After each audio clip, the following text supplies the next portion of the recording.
stops it is the level 3 armor. Alright, well, here we go. The game is underway. We're kicking off game number 1 here for the World Championship Grand Final. And we'll have to see where the drops are going to be coming on in. I'm going to be curious to see where the ring ends up as well, because obviously pretty decent spread across the south of the map right now. Yeah, we are just seeing people drop down at this point in time. Taking their time, just picking their choices, and you can see looks like a lot of activity going on around Rust Bay. I know that this was a big thing for the European team Rampage. It looks like XTVS are already down there, already down in some of those houses surrounding Rust Bay. That'll be a high population location. Absolutely, we've got I Am Crazy coming on in here, trying to get on into the warehouses, join up with the rest of his squad. Should be able to do something. He's obviously on RMP, so Rampage, the European squad, moving on through. But I'm curious to see how soon we'll see actual battles here, how well the teams will spread out. Obviously, at a higher level of Battle Royale gameplay, everybody will be wanting to spread out as much as possible. Everyone wants to get those guns before going for early fights. Just following Car at this point in time. A little bit of lag on the screen, but nothing major. Hopefully not affecting the players, maybe hopefully more affecting us. And that's yeah, I think just observer lag coming on in here. So we'll have to see how this one continues to play out, as Car just looting on up, trying to make sure that they are ready for when they bump into some other teams. And you can see that the other teams, not too far away, already managed to find himself 4x scope, which very lucky to find early on. Yeah, no, 4x is one of the best scopes in the game. It allows you to function at sort of almost every range possible in Rules of Survival. You have a limit to the view distance that you can get to when it comes to rendering, so 4x kind of gets you towards that view limit, and it's the most adaptable scope in the game as well, especially because there is hit scan mechanics in Rules of Survival. Everything hits directly where you shoot it, so realistically it's a very good find for an AR early. I can see already someone's got the M14 EBR, which in my opinion is just the best rifle in the game. The reason that is the case is that it has no drop-off damage. There is a drop-off damage mechanic in Rules of Survival. The further you shoot an assault rifle, the less damage it does. The M14 EBR does not have that. Absolutely, and you can see we may be restarting this one. I believe a little bit of server lag coming on in on that one, so we should be able to just get things restarted and get everything to look at. So obviously it's for the last 3 years, definitely use it.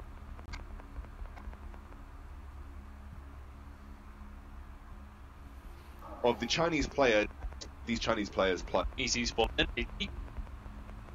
the national. Some of these guys so could be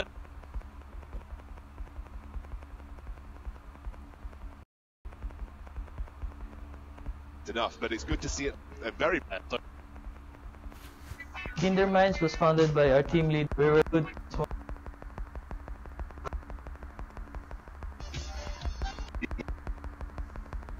I land with my for the head. There's a guy trying to punch us. Oh my goodness. Get out of here. Yo, clip that. Yo, clip that.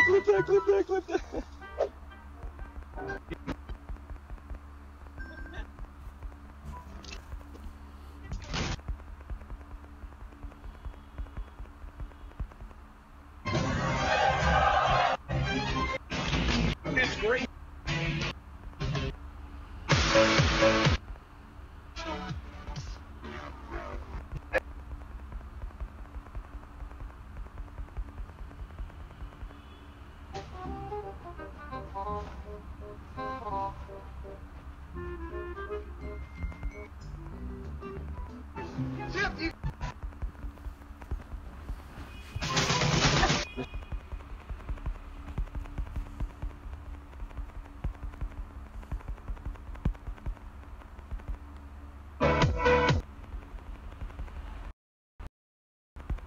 On fire spot.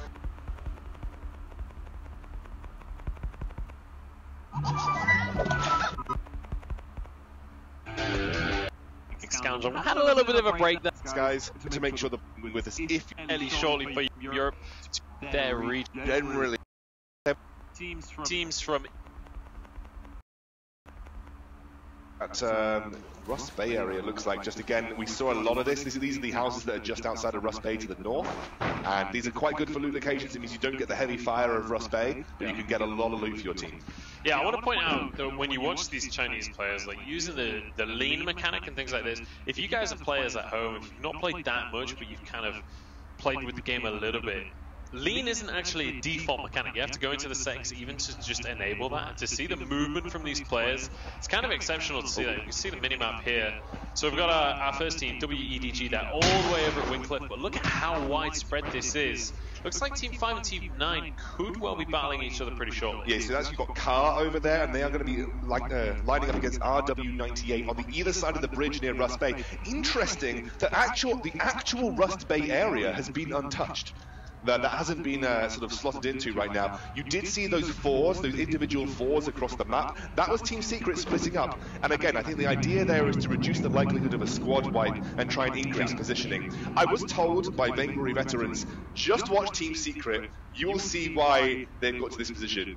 They have a really, really interesting tactic. I don't think interesting was the word that they used when I talked to them about it, but I'm going to phrase it as interesting. Yeah.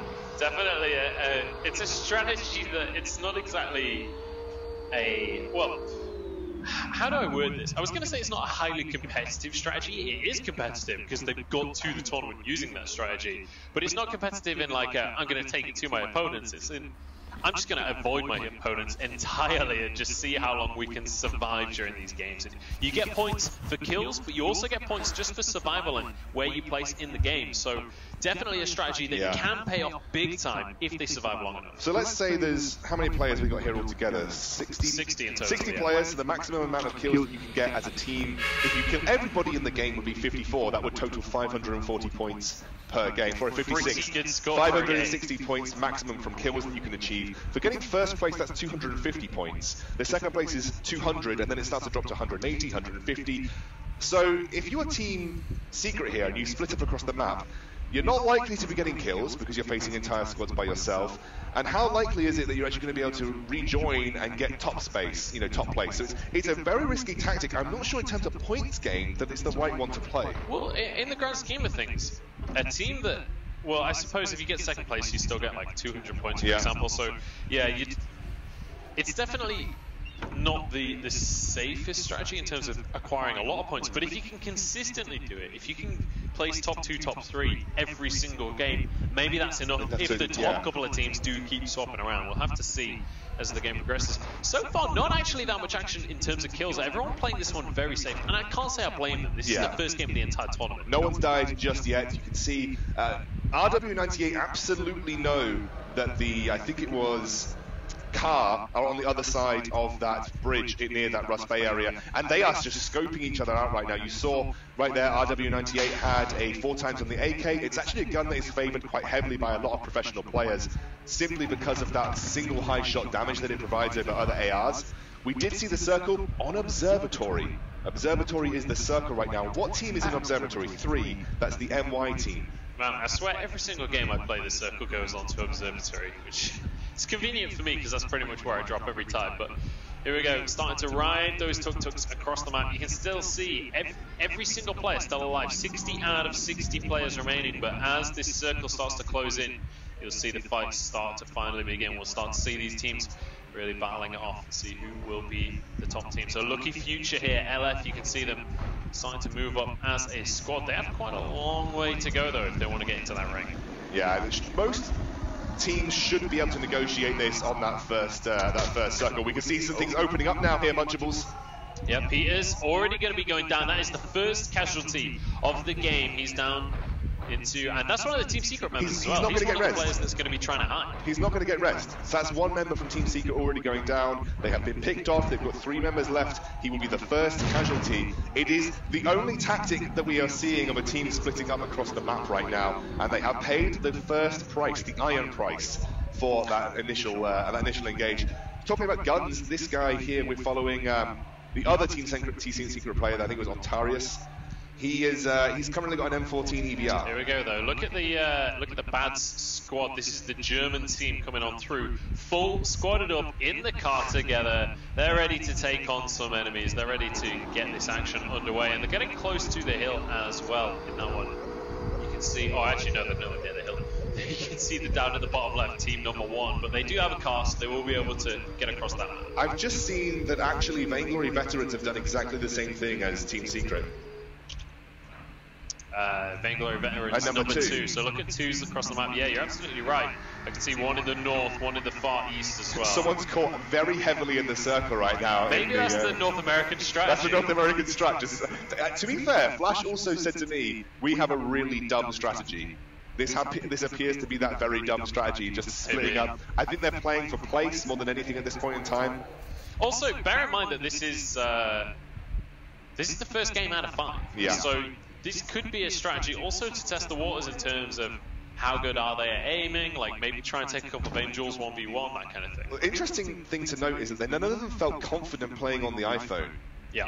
None of them felt confident that their aim skill was going to be as good. Maybe in the squad battles they just said that they would prefer to play this tactically and positionally, where they know that they can actually perform on the iPhone compared to what they would have maybe done in the qualifiers when they had their iPads to play on. So very, very interesting strategy coming out here. You can see the circle closing through. A couple of people getting caught in that first circle, but it is not a high damage circle. You don't have to worry about it too much on the first approach. Yeah, that's the key thing. Just like an energy drink or a couple of bandages will be able to deal with the damage that that first circle does. It's later on into the game that you really have to start to worry. Here we go though, could have a fight on our hands.